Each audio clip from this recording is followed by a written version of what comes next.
नमस्कार class 10th CBSE board के सभी छात्रों को जय हिंद।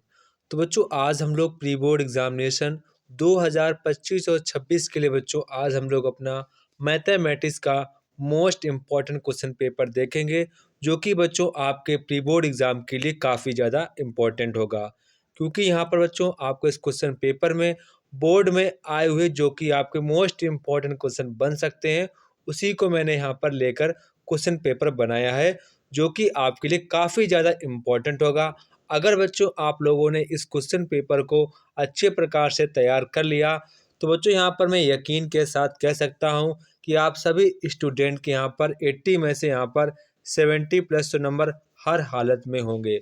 तो सभी स्टूडेंट जितने भी क्लास 10 सीबीएसई बोर्ड के स्टूडेंट हैं तो वो लोग इस वीडियो को ज़रूर देखें क्योंकि यहाँ पर आपको सभी के सभी इम्पॉर्टेंट क्वेश्चन ही देखने को मिलेंगे। तो बच्चों यहाँ पर हम लोग वीडियो करते हैं स्टार्ट। अगर आप वीडियो पर नए हैं, पहली बार आए हैं तो वीडियो को लाइक और सब्सक्राइब शेयर जरूर करें। तो बच्चों यहाँ पर आपका पहला क्वेश्चन आ गया है। यहाँ पर बच्चों आपको हर एक क्वेश्चन के नीचे उनके आंसर देखने को मिलेंगे कि मैंने उसको कैसे सॉल्व किया है, वो भी यहाँ पर मैंने लिख दिया है ताकि हमारे बच्चों कोई प्रकार की दिक्कत ना हो। तो बच्चों यहाँ पर जो हमारा पहला क्वेश्चन है कह रहा है 850 एंड 500 का आपको एलसीएम ज्ञात करना है, मतलब कि आपको एलसीएम यहाँ पर फाइंड आउट करना है। तो काफ़ी इजी क्वेश्चन इसको आप लोग कर सकते हैं। तो यहाँ पर आप देखेंगे कि इसका जो हमारा आंसर होगा वो यहाँ पर मैंने लिख दिया है। तो इसका ऑप्शन नंबर बी वाला यहाँ पर हमारा करेक्ट आंसर हो जाएगा। जब आप लोग इसका एलसीएम निकालेंगे तो आपका एलसीएम आएगा 7 मल्टीप्लाई 500, आपका एलसीएम यहाँ पर निकल के आ जाएगा। ये बच्चों सारे के सारे क्वेश्चन आपके बोर्ड एग्जाम में आए हुए क्वेश्चन हैं। यहाँ पर मैंने उनके नंबर्स चेंज कर दिए हैं, बाकी यहाँ पर आपका क्वेश्चन सेम वही रहने वाला है। तो बच्चों यहाँ पर क्वेश्चन नंबर हमारा 2 कह रहा है, एक आपका यहाँ पर क्वाड्रेटिक इक्वेशन है, बोल रहा है जिसके जो हमारे रूट हैं वो कैसे इक्वल रूट हैं, कैसे हैं इक्वल रूट हैं। तो यहाँ पर आपसे बच्चों बोल रहा है कि के की वैल्यू क्या होगी। तो देखो बच्चों यहाँ पर आपको कैसे क्या करना है मैं आपको पूरा का पूरा यहाँ पर बताऊँगा। तो बच्चों सबसे पहले यहाँ पर बोल रहा है कि इसके जो बच्चों हमारे रूट हैं वो कैसे हैं, रियल हैं। तो बच्चों यहाँ पर मैं लेट कर ले रहा हूँ कि एज्यूम मैं कर लेता हूँ यहाँ पर इसके जो हमारे वो हो जाएंगे रूट, मैंने मान लिया अल्फ़ा एंड अल्फ़ा। मैंने मान लिया कि इसके हमारे जो रूट होंगे वो दोनों के दोनों यहाँ पर मैंने अल्फ़ा अल्फ़ा मान लिया, ठीक है। अब बच्चों यहाँ पर आपको पता होगा formula the sum of roots, आपका फार्मूला आपको पता होगा द सम ऑफ रूट्स क्या फार्मूला होता है सभी को पता होगा। एंड यहाँ पर होता है द मल्टीप्लिकेशन ऑफ रूट्स, उसका भी आपको यहाँ पर फार्मूला पता होना चाहिए। तो बच्चों यहाँ पर पहले हम लोग फार्मूले पर यहाँ पर देख लेते हैं। द सम ऑफ रूट्स का जो हमारा वो होता है फार्मूला, वो बच्चों यहाँ पर होता है माइनस का एक्स का कॉफिशिएंट अपॉन में होता है एक्स स्क्वायर का कॉफिशिएंट। एंड बच्चों इसी प्रकार से हम लोग कह सकते हैं यहाँ पर जो हमारे रूट का मल्टीप्लिकेशन होता है वो बच्चों यहाँ पर हमारा होता है कांस्टेंट टर्म अपॉन में एक्स स्क्वायर का कॉफिशिएंट। तो ये बच्चों यहाँ पर हमारा फार्मूला होता है। तो आप इसको फार्मूला को ध्यान रखेंगे तभी आप इस क्वेश्चन को लगा पाएंगे। तो बच्चों यहाँ पर हम लोग इस वाले जो आपका लिखा है फार्मूला, इस वाले फार्मूले का हम लोग यहाँ पर उपयोग करेंगे, ठीक है। तो बच्चों यहाँ पर सबसे पहले यहाँ पर आपसे कह रहा है कि दो यहाँ पर आपका क्वाड्रेटिक स्क्वायर जिसके जो हमारे रूट हैं कैसे इक्वल हैं। तो बच्चों यहाँ पर मैंने लेट कर लिया, जो इसके हमारे स्क्वायर होंगे वो मैंने अल्फ़ा अल्फ़ा मान लिया, ठीक है। इसके बाद बच्चों यहाँ पर हमको करना क्या है, इनका हमको द सम ऑफ रूट्स निकाल लेना है। द सम ऑफ रूट क्या आएगा, अल्फ़ा प्लस अल्फ़ा आ जाएगा माइनस का एक्स का कॉफिशिएंट यहाँ पर 5 है तो यहाँ पर मैंने 5 अंदर लिख दिया इसके बाद एक्स स्क्वायर का कॉफिशिएंट यहाँ पर 4 है तो मैंने यहाँ पर 4 लिख दिया, ठीक है। तो ये यहाँ पर आपका 2 अल्फ़ा हो जाएगा, यहाँ पर आपका 5/4 आ जाएगा। इसके बाद यहाँ पर आपको जो 2 है वो आपका अपॉन में चला जाएगा तो आपका अल्फ़ा की वैल्यू हो जाएगी 5/8, आपकी अल्फ़ा की वैल्यू आ गई है। अब आपको बच्चों करना क्या है, जो आपको पता था फार्मूला मल्टीप्लिकेशन ऑफ रूट्स का, वो हमारा होता है अल्फ़ा इंटू अल्फ़ा, ठीक है, अल्फ़ा बीटा होता है। तो यहाँ पर जो हमारा सेकेंड रूट है वो भी अल्फ़ा है तो इसको मैंने अल्फ़ा ऐसे डॉट में लिख लिया।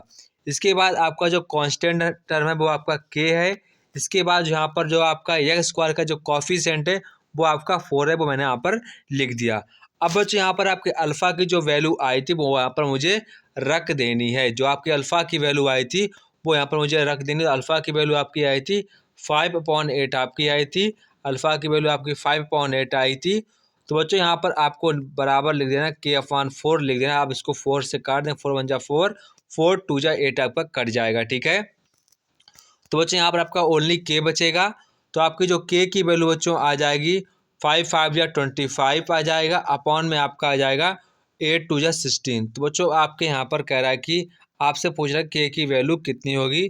तो यहाँ पर आपकी जो k की वैल्यू निकल के आएगी वो बच्चों आएगी 25/16। कितनी निकल के आएगी? 25/16 आपकी यहाँ पर वैल्यू निकल के आएगी। तो बच्चों यहाँ पर आपका जो करेक्ट आंसर हो जाएगा वो बच्चों यहाँ पर आपका ऑप्शन नंबर बी वाला ही करेक्ट आंसर हो जाएगा। यहाँ पर उल्टा लिख गया है, यहाँ पर आपका यही आंसर होना चाहिए, ठीक है। तो बच्चों यहाँ पर आपका ऑप्शन नंबर बी वाला करेक्ट आंसर हो जाएगा। इसके बाद यहाँ पर आपका क्वेश्चन नंबर 3 आता है। तो बच्चों यहाँ पर क्वेश्चन नंबर 3 कह रहा है कि द मीन एंड मीडियन। बच्चों यहाँ पर आपको मीन दिया गया है, मीडियन दिया गया है। किसी भी डाटा का यहाँ पर आपको मीन एंड मीडियन आपको दिया गया है। तो यहाँ पर आपसे पूछ रहा है उसका मोड क्या होगा। तो बच्चों इसका जो हमारा फार्मूला होता है, मीडियन बराबर होता है 3 मीडियन इक्वल को, ऐसा फार्मूला होता है, उसके जरिए यहाँ पर आप लोग निकाल सकते हैं। बच्चों यहाँ पर फार्मूला मुझे सभी लोग कमेंट करके बताएंगे। देखते हैं कितने स्टूडेंट को इसका हमारा फार्मूला पता है, ठीक है। अगर बच्चों आपको फार्मूला पता होगा तो आप इजीली यहाँ पर उसको निकाल सकते हैं। तो बच्चों यहाँ पर हमारा करेक्ट आंसर हो जाएगा यहाँ पर 27 आपका 27 आपका करेक्ट आंसर हो जाएगा। इसके बाद यहाँ पर आपका क्वेश्चन नंबर 4 है। बच्चों यहाँ पर क्वेश्चन नंबर 4 कह रहा है कि the height and radius a right circular cone. बच्चों यहाँ पर एक कोन है बच्चों, उसकी जो बच्चों यहाँ पर हाइट और रेडियस आपको दी गई, आपको हाइट है, ये आपकी हाइट यहाँ पर 24 है, रेडियस आपको यहाँ पर 7 दी गई है। तो बच्चों यहाँ पर पूछ रहा था स्लेंट हाइट, आपसे ये वाली हाइट पूछ रहा है कि हाइट कितनी होगी। तो बच्चों यहाँ पर आपको करना कुछ नहीं है, यहाँ पर आपको पाइथागोरस की फिर में लगा देनी है, यानी इसका स्क्वायर करना है, इसका स्क्वायर करके आपको जोड़ देना है। तो आपका यहाँ पर 625 आएगा। फिर इसके बाद आप इसका स्क्वायर रूट ले लेंगे तो आपकी 25 सेंटीमीटर यहाँ पर आपकी लेंथ आ जाएगी। तो बच्चों यहाँ पर आपका ऑप्शन नंबर डी वाला करेक्ट आंसर हो जाएगा। इसके बाद यहाँ पर आपका क्वेश्चन नंबर 5 आता है।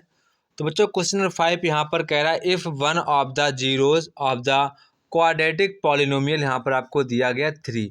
यहाँ पर बच्चों कह रहा है कि जो आपको यहाँ पर क्वाड्रेटिक, यहाँ पर जो आपका पॉलिनोमियल है उसका बच्चों आपको एक रूट दिया गया है, -3 दिया गया है।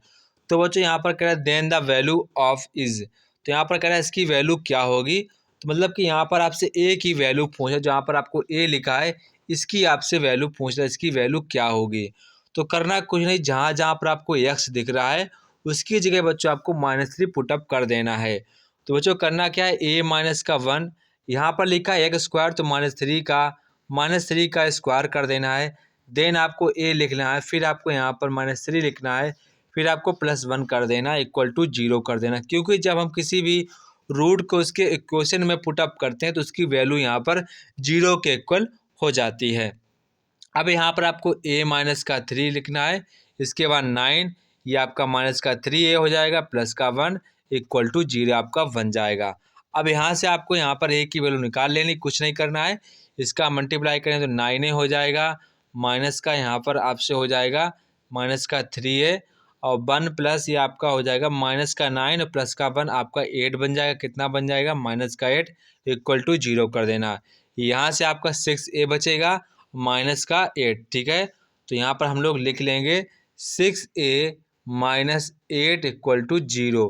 अब आपको करना क्या है, 6a इक्वल टू 8, तो a की वैल्यू निकालने के लिए 8/6 कर देना है। इसके बाद आपको 2 से कट कर देना है, तो 4/3 आपका आंसर आ जाएगा, 4/3। तो बच्चों आपकी a की वैल्यू कितनी आ जाएगी, 4/3 आपकी a की वैल्यू यहाँ पर निकल के आ जाएगी। इस प्रकार से आपको क्वेश्चन को लगाना है। इसके बाद यहाँ पर आपका क्वेश्चन नंबर 6 आता है।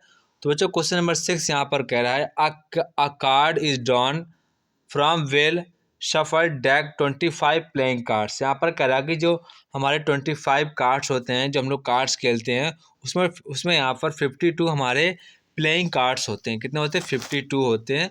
तो यहाँ पर बच्चों क्वेश्चन पूछ रहा है the probability that drawn card red queue.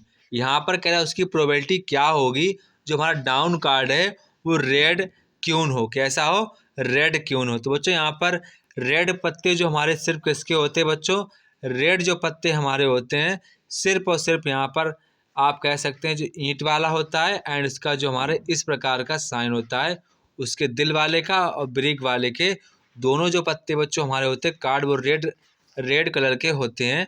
तो बच्चों इसमें एक हमारी रेड क्यून होगी एंड इसमें हमारी एक रेड क्यून होगी। ठीक है, तो आपके पास 2 रेड क्यून हो जाएंगी। कितनी हो जाएंगी?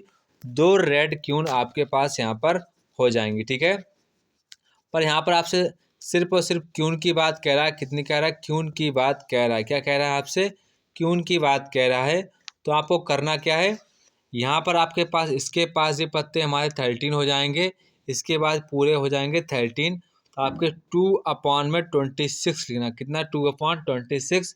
अब आपको इसको कट कर देना, आपका आंसर आ जाएगा। मुझे काटेंगे यानी कि 1/13 आपका आंसर आ जाएगा। 1/13। तो यहाँ पर आपका ऑप्शन नंबर ए वाला करेक्ट आंसर हो जाएगा। ऑप्शन नंबर ए वाला आपका यहाँ पर करेक्ट आंसर हो जाएगा। इसके बाद यहाँ पर आपका क्वेश्चन नंबर 7 आता है। तो क्वेश्चन नंबर 7 यहाँ पर बच्चों कह रहा है if a certain variable x divides a statistical data arrange in order two equal parts when the value of x is card. तो क्या हो जाएगा बच्चों? मीडियन। क्या हो जाएगा? मीडियन। मतलब यहाँ कहने का बच्चों मतलब है कि हमारे पास कोई डाटा है वो मैंने अरेंज कर लिया, तो कह रहा ऑर्डर इनटू इक्वल पार्ट्स हमको डिवाइड करने के लिए हमें क्या करना चाहिए। तो बच्चों जो हमारा मीडियन होता है बिल्कुल बीच का होता है पार्ट, जो हमारा मीडियन होता है बिल्कुल बीच का पार्ट होता है, इसीलिए यहाँ पर मैंने मीडियन को ही चॉइस किया है। इसके बाद यहाँ पर आपका क्वेश्चन नंबर 8 आता है। कह रहा है 3 कॉइन्स आर टॉस्ड। बच्चों यहाँ पर कह रहा है आपके 3 जो कॉइन्स हैं वो टॉस किए गए हैं एंड यहाँ पर आपसे पूछ रहा है the probability of getting exactly 1 tail. तो काफ़ी आसान क्वेश्चन यहाँ पर कह रहा है कि आपको 3 टॉस जो हमारे 3 टॉस कॉइन थे उनको मैंने टॉस किया है, तो यहाँ पर आपसे कह रहा है उसकी प्रोबेबिलिटी क्या होगी जो कम से कम 1 हमारे पास टेल होना चाहिए। तो आप सबसे पहले आप ऐसे आपके पास माना कि दोनों हेड आ गए, दोनों टेल आ गए। ठीक है, मतलब कि आपके 3 आपको ऐसे लेने हैं। तो ऐसे आप प्रोबेबिलिटी निकालेंगे तो आपकी जो प्रोबेबिलिटी निकल के आएगी 3/8 आपकी प्रोबेबिलिटी निकल कर आ जाएगी। इस क्वेश्चन को आपको सॉल्व करना है, काफ़ी इजी क्वेश्चन है। अगर आप इसको सॉल्व नहीं कर पा रहे हैं तो बच्चों आप हमसे इस नंबर पर पूछ सकते हैं, मैं आपको बाकायदा समझा दूंगा। ठीक है, ये ज़्यादा टफेस्ट क्वेश्चन नहीं है, पर बहुत बार आपके बोर्ड एग्जाम में क्वेश्चन ये पूछा गया है। ठीक है, जो भी आपको क्वेश्चन ना समझ में आए, किसी प्रकार की आपको दिक्कत हो, आप यहाँ पर पूछ सकते हैं। ठीक है, इसके बाद यहाँ पर आपका क्वेश्चन नंबर बच्चों यहाँ पर क्वेश्चन नंबर 9 आता है। क्वेश्चन नंबर 9 यहाँ पर बच्चों कह रहा है कि यहाँ पर आपसे कह रहा है आपको साइन थीटा की वैल्यू दी गई है, तो आपसे यहाँ पर सेक थीटा की वैल्यू पूछी गई है। तो बच्चों पता है, सभी को पता है साइन थीटा बराबर क्या होता है? क्या होता है? Perpendicular upon hypotenuse. क्या होती है? परपेंडिकुलर अपॉन में हाइपोटीनस। मतलब कि यहाँ पर आपका जो परपेंडिकुलर आपका 1 है एंड आपका जो हाइपोटीनस है वो आपका 3 है। मतलब कि यहाँ पर कहने का मतलब आपको जो राइट एंगल जो आपका ट्रायंगल होगा उसमें आपका जो हाइपोटीनस होगा वो 3 होगा एंड आपका जो परपेंडिकुलर होगा वो यहाँ पर आपका 1 हो जाएगा। बच्चों आपको यहाँ पर बेस की वैल्यू फाइंड आउट कर लेनी है। तो यहाँ पर आप बाय पाइथागोरस जो आपकी थ्योरम होती है उसके यहाँ पर जरिए आप लोग इसको फाइंड आउट कर लेंगे। देन आप यहाँ पर सेक थीटा जो होता है उसको आपको यहाँ पर लिखना है। सेक थीटा बराबर क्या होता है? तो सेक थीटा बराबर आपका हो जाएगा बेस अपॉन में परपेंडिकुलर। क्या हो जाएगा? बेस अपॉन में परपेंडिकुलर आपका हो जाएगा। तो आपको बेस की वैल्यू फाइंड आउट कर लेनी है। इसके बाद यहाँ पर आप लोगों को परपेंडिकुलर अपॉन में कर देना है। ठीक है, आप इस प्रकार इसको सॉल्व कर सकते हैं। तो आपका जो आंसर आ जाएगा वो यहाँ पर आंसर चूज करेंगे, देन आपका यहाँ पर कोई ना कोई ऑप्शन करेक्ट मिल जाएगा। इसके बाद यहाँ पर आपका क्वेश्चन नंबर 10 आता है। तो बच्चों क्वेश्चन नंबर 10 यहाँ पर कह रहा है आउटर सरफेस जो एरिया है, outer surface area of cylindrical juice glass का यहाँ पर आपको 87 सेंटीमीटर दी गई रेडियस। ठीक है, एक यहाँ पर हमारा जो सिलेंड्रिकल प्रकार का यहाँ पर जो जूस हमारा है उसकी जो रेडियस दी गई है बच्चों वो 7 सेंटीमीटर दी गई, तो कह रहा है उसकी हाइट है वो 10 सेंटीमीटर दी गई है। तो आपसे यहाँ पर पूछ रहा है सरफेस एरिया, पूछ रहा है क्या पूछ रहा है, आउटर सरफेस एरिया आपसे पूछ रहा है कि आउटर सरफेस एरिया क्या होगा।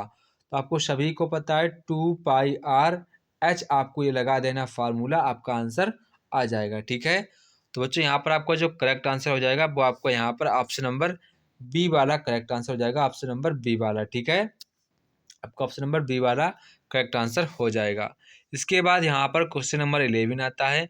तो बच्चों क्वेश्चन 11 यहाँ पर कह रहा है on a throw of a dice getting 6 consider success then the probability of losing of the game. तो 5/6 आपका करेक्ट आंसर हो जाएगा। ठीक है, इसके बाद यहाँ पर आपका क्वेश्चन नंबर 12 आता है। कह रहा है कि बच्चों आपको डिस्टेंस निकालनी है, आपको पॉइंट दिए गए हैं, इनके बीच आप डिस्टेंस को फाइंड आउट करना है। सभी को पता है इसका जो हमारा फार्मूला होता है वो बच्चों होता है हमारा x2 माइनस का x1 का होल स्क्वायर, एंड यहाँ पर होता है y2 माइनस का y1 होल स्क्वायर। ये हमारा इसका फार्मूला होता है। तो आप उसको एज्यूम कर लेंगे, आपको x1 y1 दिए गए हैं और ये आपको यहाँ पर x2 और y2 दिए गए हैं। तो बस आपको यहाँ पर फार्मूला को अप्लाई कर देना है, आपका आंसर आ जाएगा। तो अब जब आप इसको सॉल्व करेंगे तो देन आपका जो आंसर फाइंड आउट होकर आएगा वो यहाँ पर आपका ऑप्शन नंबर ए वाला आपका यहाँ पर आंसर बच्चों निकल के आ जाएगा। ठीक है, इसके बाद यहाँ पर आपका क्वेश्चन नंबर 13 आता है। तो यहाँ पर बच्चों कह रहा है कि किस वैल्यू को हम लोग थीटा की कौन सी वैल्यू चूज़ करें जिसका जो यहाँ पर हमारा आंसर है 2 आ जाए। इसमें हम थीटा की वैल्यू कौन सी पुटअप कर दें ताकि यहाँ पर जो हमारा आंसर है वो यहाँ पर 2 आ जाए। तो सबसे पहले आपको 0 नहीं लेना है, सबसे पहले आपको 90 ही यहाँ पर चूज़ करना है। आप बाय द वे बच्चों यहाँ पर ऑप्शन के थ्रू भी जा सकते हैं, अगर आपका मन है तो ऑप्शन के थ्रू भी जा सकते हैं। लेकिन हमारे ख्याल से जब भी आपका ऐसा क्वेश्चन आए तो हमारे ख्याल सबसे पहले आपको 0 डिग्री एंड आपको 90 डिग्री को आपको जो चेक कर लेना चाहिए, इन दोनों को सबसे पहले आपको चेक करना चाहिए। ठीक है, सवाल इन्हीं पर ही दिए जाते हैं क्योंकि जो अदर वैल्यू होती हैं उन पे जो हमारे हमारे जो वैल्यू होती हैं उनके जो हमारे मान होते हैं वो काफ़ी ज़्यादा अलग अलग हो जाते हैं। इसलिए यहाँ पर जब भी आपके ऐसा क्वेश्चन आपको pre board and board exam में देखने को मिले तो बच्चों बाय द वे सबसे पहले आप लोगों को शून्य यानी कि जो हमारा इस पर एंड 90 डिग्री पर आपको यहाँ पर चेक कर लेना। ठीक है, तो यहाँ पर सबसे पहले मैं 90 डिग्री पर ही चेक कर लूँगा। तो साइन 90 डिग्री का वैल्यू 1 हो जाता है, साइन 90 डिग्री का जो वैल्यू होता है 1 हो जाता है और कॉस 90 डिग्री का मान 0 हो जाता है।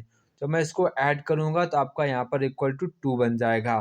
तो इससे मुझे पता चलता है कि बच्चों यहाँ पर हमारा थीटा वैल्यू करेक्ट आंसर हो जाएगा। अगर आप लोग यहाँ पर 0 को पुटअप करेंगे तो साइन 0 का वैल्यू यहाँ पर 0 होता है, साइन 0 का वैल्यू यहाँ पर 0 होता है, कॉस 0 का वैल्यू 1 होता है। तो बच्चों यहाँ पर देखिए हमारा आंसर 1 आ रहा है लेकिन आना चाहिए 2 आना चाहिए। ठीक है, तो बाय द वे हमारा आंसर फेल हो गया। ठीक है, तो आपको बाय द वे यहाँ पर जब भी आपका ऐसा क्वेश्चन आए तो आप लोगों को बाई ऑप्शन ही चेक करना है।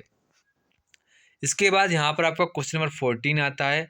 तो यहाँ पर जो कह रहा है कि the diameter of circle length 6 centimetre दिया गया है एंड यहाँ पर आपसे कह रहा है if one end of the diameter -4, 0 तो यहाँ पर कह रहा है the other end of the axis.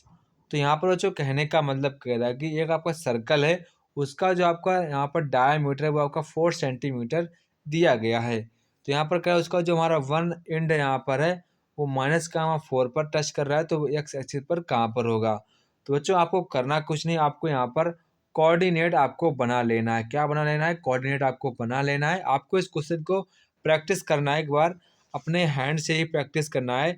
Book पर रफ कॉपी पर आप प्रैक्टिस करेंगे, इसका आंसर आप लोग फाइंड आउट करके देखेंगे। तो बच्चों यहाँ पर आपका जो आंसर आएगा वो 2, 0 ही आपका आंसर निकल के आएगा। ठीक है, इसके बाद यहाँ पर आपको क्वेश्चन नंबर 5 कह रहा है कि द वैल्यू ऑफ के आपको यहाँ पर निकालनी है। कह रहा है कि इसके एक भी सोल्यूशन ना हो, एक भी सोल्यूशन आपके ना हो तो आपको के की वैल्यू क्या होगी। सभी को पता है कि एक भी सोल्यूशन ना होने के लिए A1 जो अपॉन A2 होता है वो बच्चों यहाँ पर क्या होना चाहिए? पैरेलल होना चाहिए। यानी कि B1 अपॉन में B2 does not equal to C1 upon C2। मतलब कि जो हमारी लाइन्स हैं वो कैसी होनी चाहिए, पैरेलल होनी चाहिए। कैसी होनी चाहिए, पैरेलल होनी चाहिए। तो बच्चों यहाँ पर हमें इस वाले इतने से आपको के की वैल्यू मिल जाएगी। तो यहाँ पर A1 की वैल्यू 5 है, A2 की वैल्यू 2 है, यहाँ पर B1 की वैल्यू यहाँ पर 2 है और B2 की वैल्यू यहाँ पर हमारी के है। तो अब बस मुझे यही करना होगा। तो यहाँ पर मुझे क्या करना है, 5/2 कर देना है, A1/A2 बराबर में B1/B2। ठीक है, तो यहाँ पर के इधर चला जाएगा, 2 इधर चला जाएगा, तो ये आपका 5K हो जाएगा, ये आपका 4 हो जाएगा। तो बच्चों आपकी के की वैल्यू निकल के आ जाएगी, 4/5 में आपकी के की वैल्यू यहाँ पर निकल आएगी। तो बच्चों यहाँ पर आपका ऑप्शन नंबर बी वाला करेक्ट आंसर हो जाएगा। इसके बाद यहाँ पर आपको द वैल्यू ऑफ के यहाँ पर आपको निकालना है। यहाँ पर आपसे कह रहा है कि the product of the zeros of polynomial यहाँ पर 2 दिया गया है। यहाँ पर कह रहे हैं इसके जो हमारे रूट्स होंगे या जीरोज होंगे उनका जो मल्टीप्लीकेशन है वो वहाँ पर आपको 2 दिया गया है। तो यहाँ पर आपसे के की वैल्यू फाइंड आउट करने को कह रहा है। मतलब कि यहाँ पर आपको कह सकते हैं कि अल्फ़ा इंटू जो बीटा है आपको 2 दिया गया है, तो आपको कोई अल्फ़ा बीटा लगा देना है फार्मूला, यानी कि -7/के। यहाँ पर आपको इसकी वैल्यू 2 दी गई, आपको क्रॉस मल्टीप्लीकेशन कर देना है, तो के की वैल्यू आपकी आ जाएगी -7/2 में आपकी निकल कर आ जाएगी -7/2। आपका आंसर ऑप्शन नंबर बी वाला आपका करेक्ट आंसर हो जाएगा। इसके बाद यहाँ पर आपको क्वेश्चन नंबर 17 में कह रहा है कि आपको जो एपी है उसका जो बच्चों यहाँ पर आपको फर्स्ट टर्म आपको 8 दिया गया है। तो बच्चों यहाँ पर आपको जो फर्स्ट टर्म 8 दिया गया एंड आपको जो 10th टर्म है वो आपको -19 दिया गया है। तो यहाँ से आपकी डी की वैल्यू पूछी गई है। तो आपको करना कुछ नहीं है, आप सभी को पता है जो हमारा 10 टर्म होगा वो A+9D होगा। क्या होगा, A+9D होगा। तो आपको ये वैल्यू कितनी दी गई सर, 19 माइनस का 19 दिया गया है, ये 8 हो जाएगा माइनस का ये आपको D। जब ये इधर जाएगा ना बच्चों तो आपको ये ऐड हो जाएगा, तो आपका बन जाएगा -27 बन जाएगा। ये आपका यहाँ पर 9D होगा, मैं इसको 9 से काट दूंगा तो आपकी D की वैल्यू बच्चों निकल कर जाएगी -3। आपकी D की वैल्यू यहाँ पर निकल के आ जाएगी। ठीक है, इसके बाद यहाँ पर आपका क्वेश्चन नंबर 18 है। यहाँ पर आपको बच्चों मिड पॉइंट निकालना है, यानी कि आपको ये वाला फार्मूला यूज करना है, x1/x2। ठीक है, इसके बाद y1 + y2 आपको कर देना है, ये आपका आंसर आ जाएगा। ठीक है, सेम आपको यही करना है। यहाँ पर आपको x1 की वैल्यू ये है, y1 की वैल्यू ये है, ये आप सभी लोग जानते होंगे।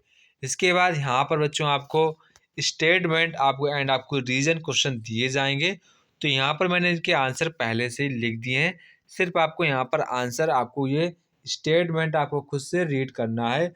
जो भी आपको दिया गया है ये आपको यहाँ पर मैंने आंसर लिख दिया है, सिर्फ बच्चों आपको रीड करना है। ठीक है, आपको रीड करिएगा देन आपको समझना है। ठीक है, इसके बाद क्वेश्चन नंबर 19 आप खुद से समझिएगा, यहाँ पर आपको कोई भी प्रॉब्लम नहीं होगी।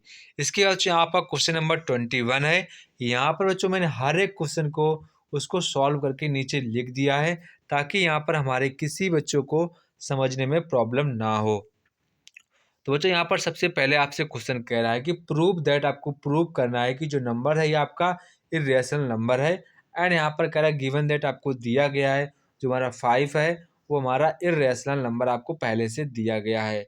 तो आपको करना कुछ नहीं, आपको पहले से जो चीज़ आपको दी गई है, यानी कि 6 माइनस के 4√5 इज़ आ रेशनल नंबर, ये आपने एज्यूम कर लिया। ठीक है, तो आप कह सकते हैं जो हमारा इर्रेशनल नंबर है तो ये भी हमारा इर्रेशनल नंबर होना चाहिए, क्योंकि यहाँ पर साइन काय का लगा, इक्वल का लगा है। तो यहाँ बच्चों मैंने प्रूव करके पहले से ही लिख दिया है, ताकि हमारे बच्चों को किसी प्रकार की दिक्कत ना हो। ठीक है, आपको यहाँ पर बाय द वे सारा कुछ लिखा हुआ मिलेगा। इसके बाद यहाँ पर और में कह रहा है सो दैट, आपको प्रूव करना है जो आपका नंबर है ये प्राइम नंबर नहीं है। तो चीज़ इसको मैंने सॉल्व कर दिया, आप इसको समझ सकते हैं। ठीक है, इसके बाद यहाँ पर आपका क्वेश्चन नंबर 22 कह रहा है A bag contains 4 red, 5 white, some yellow balls. The probability of yellow balls in random. तो यहाँ पर कह रहा है कि आपको प्रोबेबिलिटी बतानी है, अगर हम लोग येलो बॉल्स को यहाँ पर निकालेंगे तो इसकी प्रोबेबिलिटी क्या होगी। तो आपको करना कुछ नहीं, यहाँ पर मैंने बच्चों बाकायदा इसको समझा रखा है कि मैंने मान लिया जो हमारे पास येलो बॉल्स हैं वो मैंने n मान ली। क्या मान ली? n। तो यहाँ पर हमारी टोटल बॉल्स हो जाएंगी 5 + 4 + n, तो 9 + n हमारे पास कुल बॉल्स हो जाएंगी। ठीक है। एंड यहाँ पर आपको सबसे पहले करना क्या, आपको रेड बॉल की क्या निकालनी है, प्रोबेबिलिटी आपको निकाल लेनी है। रेड बॉल की प्रोबेबिलिटी यहाँ पर आपको निकाल लेनी है। ठीक है बच्चों, यहाँ पर आपको रेड बॉल की प्रोबेबिलिटी पहले से दी गई है, 1/5 दी गई है। तो करना क्या, आपके पास रेड बॉल कितनी है, 4। आपको इसकी प्रोबेबिलिटी निकालेंगे तो कितनी आएगी, 9 + 1। लेकिन ये आपको दी गई है 1/5 आपको दी गई है पहले से। ठीक है, तो करना क्या, अब हम इस इक्वेशन को मुझे सॉल्व कर देना है। तो यहाँ से मुझे बच्चों n की वैल्यू निकल के आ जाएगी। जब आप बच्चों इसको n की वैल्यू को फाइंड आउट करेंगे तो यहाँ पर आपकी n की जो वैल्यू आपकी 11 निकल के आ जाएगी। यानी कि हम लोग कह सकते हैं कि आपकी जो येलो बॉल्स हैं वो आपकी 11 होंगी। कितनी होगी, 11 आपके पास येलो बॉल्स हो जाएंगी। तो यहाँ पर मुझे करना क्या है, यहाँ पर मुझे प्रोबेबिलिटी निकालनी है येलो बॉल्स की। तो हमारे पास येलो बॉल्स कितनी आ गई बच्चों, 11 आ गई। तो 11 में यहाँ पर पूरा नंबर कितना हो जाएगा, 9 + 11 20। तो आपकी प्रोबेबिलिटी कितनी हो जाएगी, 11/20। ठीक है। इसके बाद यहाँ पर आपका क्वेश्चन नंबर 23 कह रहा है, इन अ ट्राइंगल ABC आपको जो एंगल है ये 90 दिया गया है, tan से आपको √3 दिया गया है। तो यहाँ पर आपसे बच्चों कह रहा है कि find the value of sin B cos C cos square भी आपको यहाँ पर वैल्यू फाइंड आउट करनी है।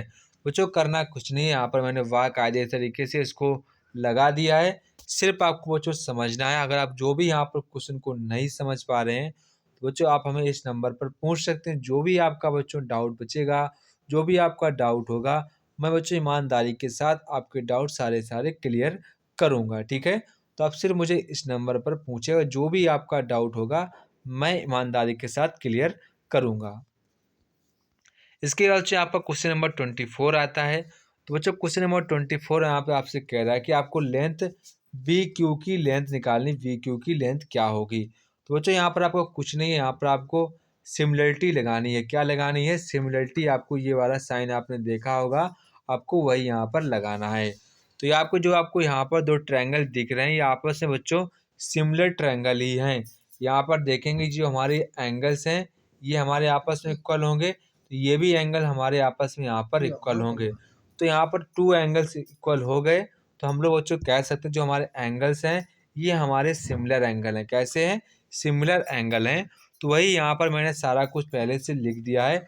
सिर्फ यहाँ पर आपको समझना है और आपको यहाँ पर कुछ भी नहीं करना है। ठीक है, सिर्फ यहाँ पर आपको आंसर देखना है, आपको खुद से एक बार रफ कॉपी पर इसको ट्राई भी करना है।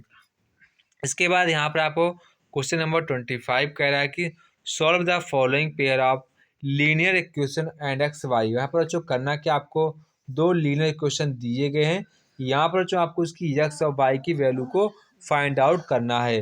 तो यहाँ पर आपको पहला जो लीनियर इक्वेशन दिया गया है x + 2y = 9 दिया गया है। एंड आपको जो सेकेंड लीनियर इक्वेशन दिया गया वो कुछ आपको ऐसा दिया गया, y - 2x = 2 दिया गया है। तो मुझे करना कि यहाँ पर मुझे 2x को इधर लाना है, y को इधर लाना है। तो आपको बच्चों करना कैसा होगा, -2x प्लस का y = 2 आपको लिख लेना है। ठीक है, तब आप इसको सॉल्व करिएगा तो आप इजीली इसको सॉल्व कर पाएंगे। इसके बाद यहाँ पर आपका क्वेश्चन नंबर बी आता है और में यहाँ पर कह रहा है check whether the point -4, 3 lies on the both lines represented by the linear equation x + y + 1 = 0 and x - y = 1। तो यहाँ पर आपको चेक करना है कि जो आपका ये पॉइंट है ये बच्चों जो आपके लीनियर इक्वेशन इनके दोनों पर, मतलब कि दोनों ये लाइंस पर रिप्रेजेंटेड है। मतलब कह सकते हैं कि जो आपका ये जो एक लाइन ये है आपकी, ये मैंने इसको लाइन फर्स्ट दे दिया जो कि हमारी ये लाइन है। ठीक है, और बच्चों यहाँ पर इसको मैंने लाइन सेकेंड दे दिया जो कि आपकी लाइन ये है। तो यहाँ पर जो आपका ये जो पॉइंट है ना वो आपको यहाँ पर स्थित होगा, मतलब कि ये पॉइंट आपको यहाँ पर रिप्रेजेंट होगा। तो आपको करना क्या, आपको ये प्रूव करना है कि चेक करना कि हमारा जो पॉइंट है -4, 3 वो यहाँ पर है या नहीं। तो आपको करना क्या, यहाँ पर आपको जो आपको लीनियर इक्वेशन दी गई है यहाँ पर आपको दोनों के यहाँ पर जो कट पॉइंट होंगे वो यहाँ पर आपको निकाल लेना है। अगर यही कट पॉइंट आ जाते हैं तो आप कह सकते हैं जो हमारा पॉइंट है यहीं पर ये रिप्रेजेंट होगा। तो यहाँ पर बच्चों आप इसको इस प्रकार से कर सकते हैं। इसके बाद यहाँ पर आप देखिएगा मैंने प्रॉपर्ली इसको लगा रखा है। तो बच्चों यहाँ पर आप देखिएगा जो आपको पॉइंट है ये लाइन नहीं करता है, यहाँ पर मैंने बाकायदा बता दिया है। तो यहाँ पर आपका क्वेश्चन कह रहा है क्वेश्चन नंबर 26 यहाँ पर कह रहा है आपको ये क्वेश्चन दिया गया, आपको ये प्रूव करना है। तो बच्चों यहाँ पर मैंने इसको बाकायदा प्रूव कर रखा है, सिर्फ आपको यहाँ पर समझना है, ठीक है। इसके बाद यहाँ पर आपका क्वेश्चन नंबर 27 है, ये आपको खुद से रीड करना है। यहाँ पर आपको इसका आंसर नीचे देखने को मिल जाएगा, ठीक है। इसके बाद यहाँ पर आपका क्वेश्चन नंबर बी आता है। तो यहाँ पर आपको ये प्रूव करना है जो आपका एंगल है PTQ है वो ट्वाइस है एंगल OPQ के ट्वाइस है। ऐसा यहाँ पर आपको डायग्राम के थ्रू यहाँ पर आपको ये प्रूव करना होगा कि जो आपका ये एंगल है ये आपका यहाँ पर ट्वाइस होगा, ठीक है। तो बच्चों आपको करना कुछ नहीं, यहाँ पर आपको सारा कुछ यहाँ पर मैंने पहले से सॉल्व कर रखा है, सिर्फ आपको यहाँ पर समझना है। जो भी आपको समझ में दिक्कत आ सकती है तो यहाँ पर नंबर मुझे पूछ सकते हैं, मैंने आपको नंबर पहले बता दिया है। वहाँ पर कोई भी आपका डाउट हो यहाँ पर आप पूछ सकते हैं। इसके बाद यहाँ पर क्वेश्चन नंबर आपका 28 आता है। यहाँ पर आपसे बच्चों कह रहा है find the surface area of solid. आपको यहाँ पर एरिया निकालना है, सॉलिड का आपको यहाँ पर एरिया निकालना है। यहाँ पर उसकी आपको हाइट भी दी गई है, सारा कुछ आपको यहाँ पर दिया गया है। तो आपको यहाँ पर सरफेस एरिया को फाइंड आउट करना है। इसके बाद यहाँ पर आपको जो क्वेश्चन दिया गया है यहाँ पर आपको निकालना find the capacity of the glass. आपको यहाँ पर फाइंड आउट करनी है, find the capacity of a glass आपको फाइंड आउट करनी है। यहाँ पर आपको रेडियस दी गई ग्लास की, तो आपको यहाँ पर वॉल्यूम ऑफ सिलेंड्रिकल माइनस के वॉल्यूम ऑफ हेमीस्फेयर आपको कर देना है माइनस। तो बच्चों यहाँ पर आपका कैपेसिटी ऑफ ग्लास आ जाएगी। इसके बाद क्वेश्चन नंबर 29 काफ़ी इजी क्वेश्चन है, यहाँ पर आप उसको कर सकते हैं। इसके बाद यहाँ पर क्वेश्चन नंबर 30 आता है।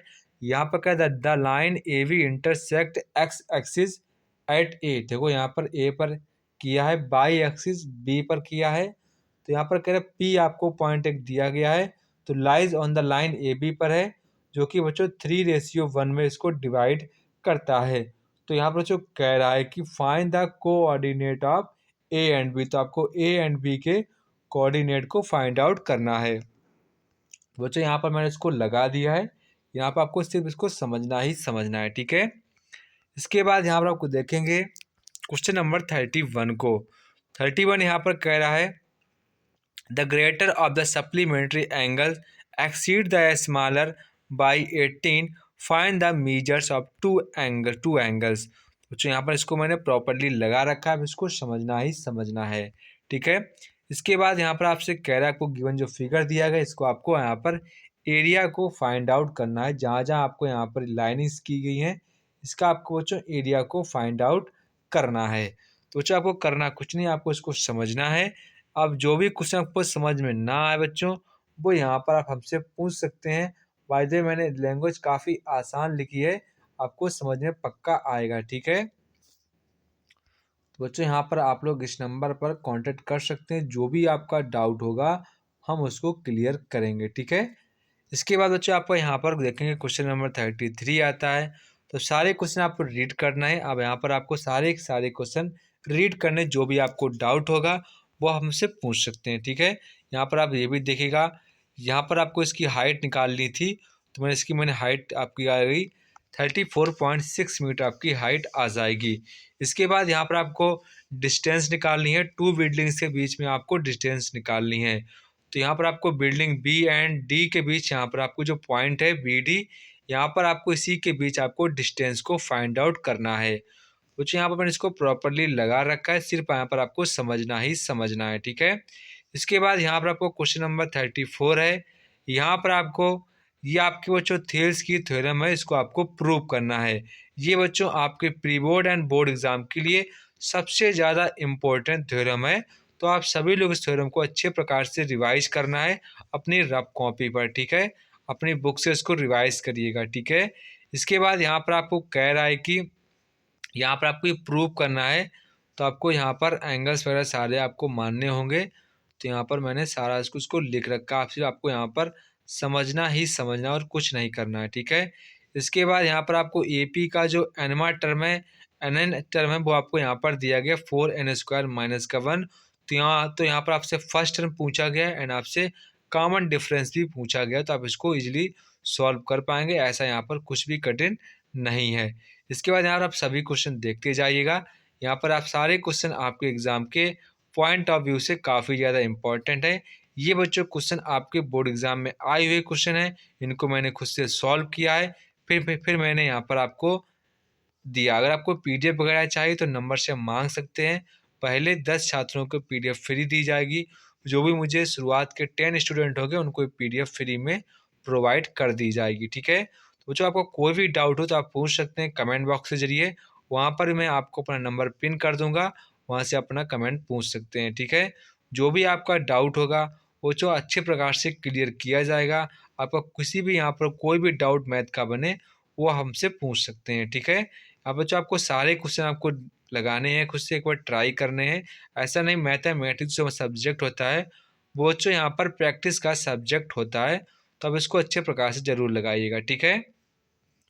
तो जय हिंद बच्चों, फिर मिलते हैं अपने नेक्स्ट वीडियो में। तब तक की आप सभी लोगों को जय हिंद।